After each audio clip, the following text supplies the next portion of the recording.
នេះតែហ៊ានថៃម្នាក់គាត់បានចេញមកបកស្រាយអំពីបញ្ហារឿងឯកស្ថានយោធាឬក៏ទាហានហើយគាត់ក៏បានផ្ដាំទៅដល់ប្រជាពលរដ្ឋរបស់ខ្លួនដែលមានអាកប្បកិរិយាស្តិមិនល្អ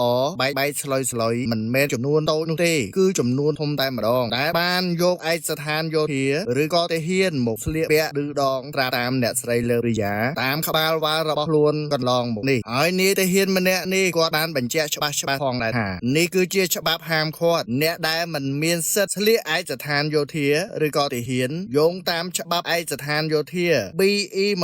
2577បើជនណាម្នាក់យកសម្លៀកបំពាក់យោធាឬក៏ទាហានមកស្លៀកពាក់ខុសតួនាទីដែលជាឯកស្ថានយោធាឬក៏ទាហានដែលនៅប្រើនៅក្នុងកាតព្វកិច្ចផ្លូវការបើនៅតែអាឡេអាលើស្លៀកពាក់យកមកឌឺដងដាក់គ្នាទៀតនឹងត្រូវផ្ដន្ទាទោសដាក់ពន្ធនាគារពី3ខែដល់5ឆ្នាំប្រសិនបើទង្វើទាំងនេះកើតឡើងក្នុងតំបន់ដែលស្ថិតនៅក្នុងក្រោមច្បាប់អាជ្ញាសិទ្ធិឬក៏អំឡុងពេលនៃសង្គ្រាមនិងផាកពិន័យជាទឹកប្រាក់ព្រមទាំងដាក់ពន្ធនាគារពី1ឆ្នាំដល់10ឆ្នាំចឹងបានតែថាឌីសរូបរាងគេអត់មើលកញ្ចក់